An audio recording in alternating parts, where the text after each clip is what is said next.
నా పేరు రాధ. మాది మారుమూల గ్రామం. చిన్న వయసులోనే మా నాన్నగారు నాకు పెళ్లి చేసి పంపించేశారు. నా తలరాతో మరి ఆ దేవుడి పరీక్షో నాకైతే తెలియదు గాని, పెళ్ళైన 3 ఏళ్లకే నా భర్త చనిపోయాడు. పిల్లలు లేరు. అత్తగారింట్లో ఉంటే అత్తగారు సాధిస్తుండడంతో భరించలేక పుట్టింటికి వచ్చేశాను. తల్లి, తండ్రి చనిపోయారు. అన్నయ్య రఘురామయ్య నన్ను కంటికి రెప్పలా చూసుకుంటాడు. మా వదిన కూడా చాలా మంచిది. ఈ మధ్యే వాళ్ళిద్దరికీ కొత్తగా పెళ్ళయింది. మా ఇంట్లో ఉండేది అన్న, వదిన, నేను, మా పాలేరు రంగడు.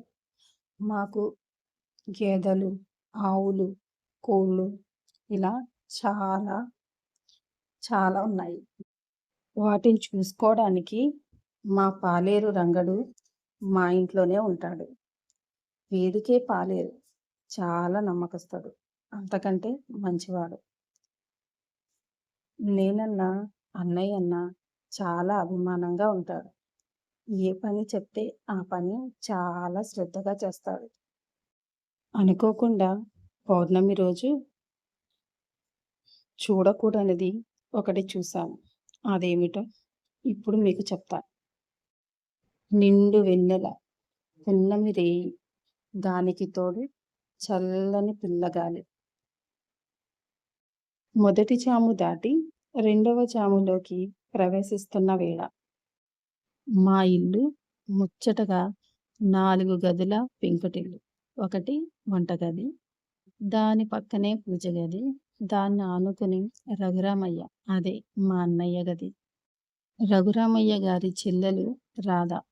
పక్కనే వంటగదిలోంచి ఏదో చప్పుడు అయ్యి మంచి నిద్రలో ఉన్న రాధకి మెలకువ వచ్చింది. పిల్లి పాలు దొర్లియబోతుంది అనుకుంటా అని అనుకుంటూ విసుక్కుంటూ వంటగదికేసి వెళ్ళింది. అనుకున్నట్లుగానే వంటగదిలో పిల్లి ఉంది. దాన్ని బయటకి తోలి గడియ పెట్టింది.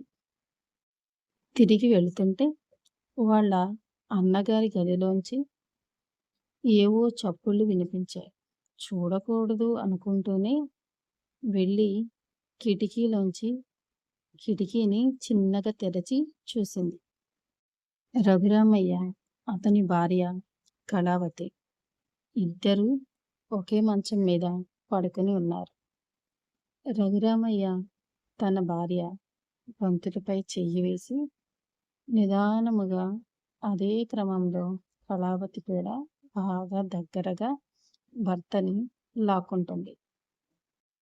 ఇదంతా చూస్తున్న రాధమ్మకు వెళ్దాం అనుకున్నా, తర్వాత ఏం చేస్తారో చూడాలనే కుతూహలంతో అలాగే కిటికీ పక్కన నిలబడి అంతా చూస్తూ ఉంది. రఘురామయ్య చేతులు భార్య జాకెట్ హుక్స్ తీస్తున్నాడు. అతని భార్య మొహమాటంగా కాస్త బెట్టు చేస్తూ సహకరించకుండా మారం చేస్తూ వయ్యారాలు పోతుంది. అతడు ఆమెను గట్టిగా కౌగిలించుకున్నాడు.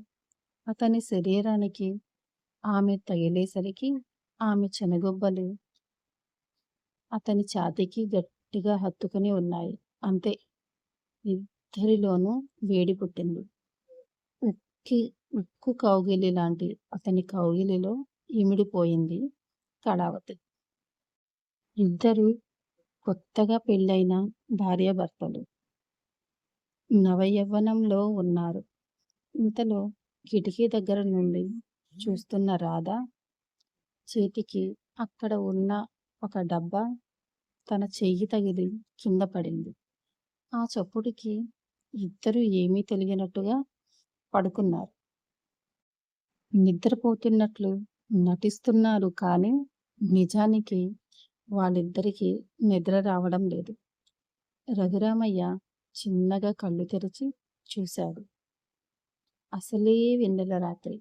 కిటికీలోంచి ఆ వెలుతురు తన భార్యపై పడి ఆ లైట్ కాంతిలో నిగనిగా మెరుస్తూ ఆమె భార్య చెనుగుబ్బలు చూడగానే అతనిలో చలనం మరింత వేడెక్కింది.